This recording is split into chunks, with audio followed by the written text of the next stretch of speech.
21শে রমজান, এখান থেকে 29শে রমজান পর্যন্ত গুরুত্বপূর্ণ একটা সময় আমাদের মাঝে অবস্থান করতে যাচ্ছে, ছায়া ফেলতে যাচ্ছে।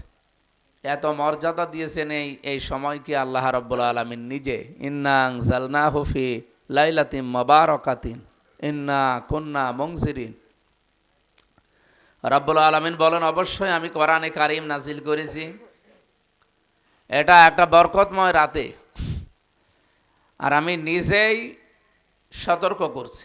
ইন্না কুন্না মুনজিরিন, নবীকে দিয়ে সতর্ক করাচ্ছে এ কথা আল্লাহ বলেন না। আল্লাহ বলেন আমি নিজেই সতর্ককারী। ফিহা ইফরাকু কুল্লু আমরিন হাকিম, এর ভেতরে গুরুত্বপূর্ণ সিদ্ধান্ত নেওয়া হবে। এই যে রজনীগুলো আছে 21 থেকে 29, এই বেজোড় রজনীতে যে কোনো দিন যেহেতু সবে কদর হয়ে যেতে পারে, আর এই আজটা সবে কদরের দিকে ইঙ্গিত করে বেশি। এই জন্য গুরুত্বপূর্ণ যত রকমের সিদ্ধান্ত আছে আল্লাহ রাব্বুল আলামিন এক বছরের জন্য ওইটা ওই 21 থেকে 27 পর্যন্ত নেবেন। আর নিজে যেহেতু সতর্ক করছেন, সেই সতর্ক বাণীগুলো আল্লাহ আমাদের জানিয়েছেন কোরআনের মাধ্যমে। তার ভেতরে একটা, যেহেতু এখন আছি আমরা রমজানে, এই রমজানও কিন্তু আমাদের জন্য সতর্কতা। তাকওয়া শব্দের শাব্দিক অর্থই হচ্ছে সতর্ক বাণী, বেঁচে থাকা। এরপরে তাকওয়া শব্দের শাব্দিক অর্থ হচ্ছে বিরত থাকা। অনেক অর্থ আছে, তার ভেতরে আমার কাছে পারফেক্ট মনে হয় এই অর্থটা, যে তাকওয়া শব্দের শাব্দিক অর্থ আল্লাহর বিধান আঁকড়িয়ে ধরা, নিষেধগুলো ছেড়ে দেওয়া। এইটাই তাকওয়ার আসল বিধান এবং অর্থ। আমরা রমজানুল মোবারক এসেছিল যে উদ্দেশ্য নিয়ে, আমরা কিন্তু আল্লাহর ওই সতর্ক বাণীগুলো এখনো পর্যন্ত অনুসরণ করতে পারি না। আল্লাহর যত সতর্ক বাণী ছিল, সবচাইতে আমার কাছে সতর্ক বাণী মনে হয় গীবতটা। এটা প্রায় জায়গায় মহামারীর আকার ধারণ করেছে। গীবতকে মানুষ অনেকে ঘি ভাত মনে করে, এটা মেয়েদের ভেতরে আরো বেশি। আপনি নামাজ রোজা এইগুলো যে ফরজগুলো ছিল ওগুলো আদায় করেননি, আল্লাহ হয়তো আপনাকে শাস্তি দিলেও দিতে পারে। ফায়াগফিরু লিমান ইয়াশা ওয়া ইউআযযিবু মান ইয়াশা, আপনাকে শাস্তি দিলেও দিতে পারে, মাফ করে দিলেও দিতে পারে।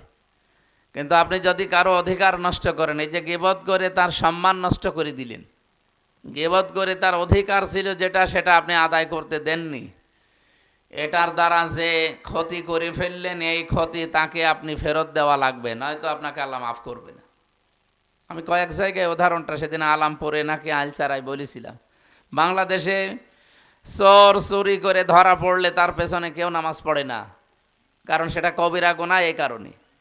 অথচ আমরা তো দেখি এই যে গীবত করা, তহমত দেওয়া, মানুষের ওপরে দোষ চাপিয়ে দেওয়া, যেটা সাংবাদিকরা করে, ইউটিউবাররা করে, এমনকি আমরাও করি।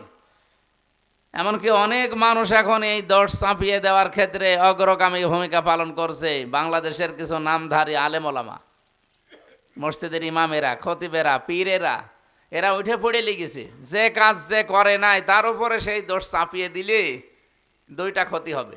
এক নম্বরে ওই লোকটার অপরাধ আল্লাহ মাফ করবে, যাকে আপনি এই দোষ চাপিয়ে দিলেন, কারণ সে এটা করে নাই। দুই নম্বরে আপনাকে দিয়ে এই গুনাহ আল্লাহ দুনিয়ায় করাবে, এরপরে আপনার মরণ হবে। অথচ এইটা বাংলাদেশে এখন অহরহ চলছে না, চলছে না? সবাই এই কাজে লিপ্ত। আমরা শুধু সাংবাদিকদের নাম বলছি, আলেমদের নাম বলছি না, সবাই আমরা এই কাজে এখন লিপ্ত। গীবত তো আছে, কিন্তু তহমতটা এখন বেশি। এই বহতান বলা হয় আরবিতে যাকে। এত বড় মারাত্মক অপরাধ এটা, বহতান কেউ যদি করে, কোরআনে কারিমের শাস্তি হচ্ছে এই লোকটাকে বেত্রাঘাত করা পর্যন্ত।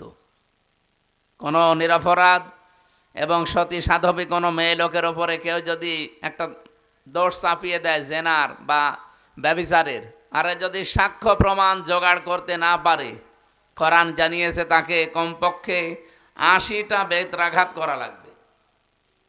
এটা সূরা নিসার 4 নাম্বার 5 নাম্বারে আয়াতগুলোতে আছে। সম্মানিত রোজাদার ভাই এবং বোনেরা, যেহেতু আল্লাহ সতর্ক করছেন আমাদের এই বিষয়ে, এরকম 500টা সতর্ক বাণী আছে। আমরা আজকে থেকেই, আমি নিজে সহ প্রত্যেকেই সতর্ক হব। নামাজ, এটা তো আর ওয়াজ করার দরকার নেই মুসলমানের কাছে। মুসলমান যদি নামাজই না পড়ে তো আর মুসলমান থাকে? রোজার বিষয়ে ওয়াজ করা লাগবে না, মেয়েদের বিশেষ করে, ওরা অন্য কাজ না করলে আবার রোজা রাখে। এরপরে আরও হজ আর জাকাত যেহেতু সম্পদের সাথে সম্পৃক্ত, সবার যেহেতু ওই ওই ওই ক্যাপাসিটি নেই, ওটা বাদ দিলাম। তারপরেও আমার মনে হয় ওইটাও বলা দরকার, কারণ ওটা একটা সতর্কবাণী। আর আমরা এখানেই যদি সব বলে ফেলি, আমার এখন আরও 2টা অনুষ্ঠান আছে, ওখানেও বলা লাগবে। তা আমরা হজের বিষয়টা যেহেতু অনেক টাকার বিষয়, জাকাতের বিষয় কিন্তু এত টাকার বিষয় না। আপনি খেয়ে দিয়ে 52.5 ভরি 52 তোলা এই রূপার পরিমাণ টাকা পয়সা আপনার কাছে এখন যদি থাকে, খেয়ে দিয়ে ঋণ পরিশোধ করে আপনাকে জাকাত মাস্ট বি দেওয়া লাগবে। এবং এটা দেবেন কোথায় কোথায়? খালি এতিমখানা খুঁজে বেড়াবেন আর শুধু লিল্লা বোর্ডিং খুঁজে বেড়াবেন, দিয়ে বেড়াবেন না। কোন জায়গায় দেবেন? আল্লাহ সেই খাত কোরআনে কারিমে দিয়েছেন। সূরা তাওবার 60 নম্বর আয়াতে আছে যে জাকাত এই পরিমাণ সম্পদ থাকলে দেওয়া লাগে, আর এখানে এখানে দেওয়া লাগে। সাধারণ মানুষ তো দূরের কথা, এখন অনেক আলেমও জানে না যে জাকাতের এই মাসলাগুলো কোরআনে কারিমের কোন আয়াতে আছে, অনেকে জানেও না। এখানে যে 8টা খাত আছে, আপনারা সূরা তাওবার 60 নম্বর আয়াত, বাংলা অর্থ আছে, ব্যাখ্যা বিশ্লেষণ করা আছে, পড়ে নেবেন। তাফসিরে ইবনে কাসির আছে, মারিফুল কোরআন আছে, পড়বেন, আপনার জ্ঞান আরও বাড়বে। কারণ এটা একটা ফরজ। এই সতর্ক বাণী কেউ যদি না শোনে, না মানে, এই সম্পদগুলো মনে হচ্ছে আমি আর কয় টাকার মালিক, জাকাত দেব, দিলেন না। মনে করেন আপনার এবছরে 2000 টাকা জাকাত ছিল, দেননি। 2000 টাকা জাকাত কি খুব বেশি টাকা থাকা লাগে? 100 টাকায় মাত্র আড়াই টাকা। আপনি হিসাব করে দেখেন 1 লাখ টাকায় কত হয়? 1 লাখ টাকায় 2500 টাকা, তাহলে 1 লাখ টাকার মালিক আপনি না। একটা গরু বিক্রি করলে তো 2.5 লাখ টাকা হয়ে যায়। যে সেই হিসাবে আমার মনে হয় বাংলাদেশ যদিও গরিব কথা বলা হয়, এদেশে বহু মানুষের জাকাত ফরজ আছে, কিন্তু তারা দেয় না, কারণ হিসাবও জানে না। শুধুমাত্র টাকা পয়সার জাকাত না, জমি জায়গার ফসলেরও জাকাত আছে, যেসব ওসর বলা হয়। বিভিন্ন জিনিস, এমনকি লিকুল্লি সাজ্জিং জাকাতু বা জাকাতুং জাসাদি সাওম, শরীরেরও জাকাত আছে। এই শরীরের জাকাত হচ্ছে রোজা রাখা। কেন রোজা রাখবেন? জাকাতের মাধ্যমে এই শরীরকে রিফাইন করার জন্যে। এই শরীরকে রিফাইন করার জন্য এমনকি অটোফেজি নামে একটা বিষয় আছে, আপনারা এটা চিকিৎসা বিজ্ঞানে আছে। আমাদের এই শরীরে 11 মাস খাবার খেয়ে খেয়ে যে কোষগুলো দুর্বল হয়ে যায় এবং যে কোষগুলো আগ্রাসী ভূমিকা পালন করার জন্য উদ্বুদ্ধ হয়, এদেরকে দমন করা আর এই মরা কোষকে অন্তত সচল করার জন্য রোজার বিকল্প এই পৃথিবীতে আর কিছু নেই। বিজ্ঞান, জাপানের এক বিজ্ঞানী এটা প্রমাণ করে সে নোবেল পুরস্কার পর্যন্ত পেয়েছে। ওসামি নাম তার, ওসামি। তা আমরা আল্লাহর এই সতর্ক বাণীকে আপনাদের সামনে উপস্থাপন করতে চাচ্ছি এইভাবে যে রোজার বিধান আমরা জানি, পালনও করি। জাকাতের বিধান আমরা জানি, কিন্তু 100 জনের 90 জন আমরা পালন করি না।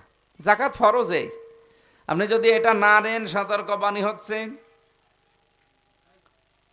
সূরা তাওবার 36 নম্বর আয়াতে আছে, ইয়াউমা ইউহমা আলাইহা ফি নারি জাহান্নামা ফাতকুয়া বিহা ওয়া জিবাহুহুম ওয়া জুনুবুহুম ওয়া যুহুরুহুম হাযা মা কানাসতুম লিআনফুসিকুম ফাযুকু মা কুনতুম তাকনিজুন।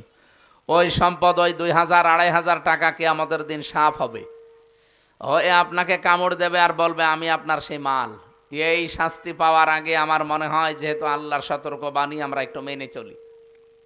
গীবত থেকে আমি সহ প্রত্যেকে, বহতান থেকে, এই তহমত দেওয়া থেকে, মানুষের উপরে দোষ চাপিয়ে তাকে সমাজের সামনে কালার করা, কাউকে ইনসাল্ট করা, ছোট করা, এই সমস্ত গোনা সব কোরআনে আছে। এগুলো সব সতর্কবাণী।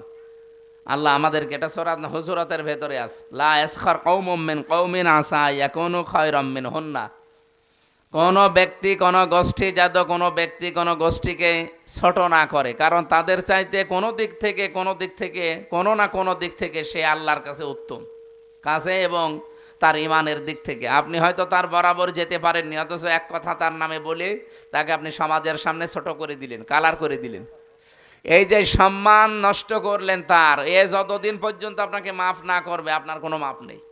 এই বাংলাদেশের রাজনৈতিক জগতে এবং আমাদের ধর্মীয় বিভিন্ন সেক্টরে এবং এই সামাজিক জীবনে এই গোনাটা চলছে না চলছে না? আল্লাহ আমাদের গীবত এবং বহতান তহমত থেকে বেঁচে থাকার তৌফিক দিন। এরকম সতর্ক 500টা আছে কোরআনে, পুরা কোরআন পড়বেন 500টা পাবেন।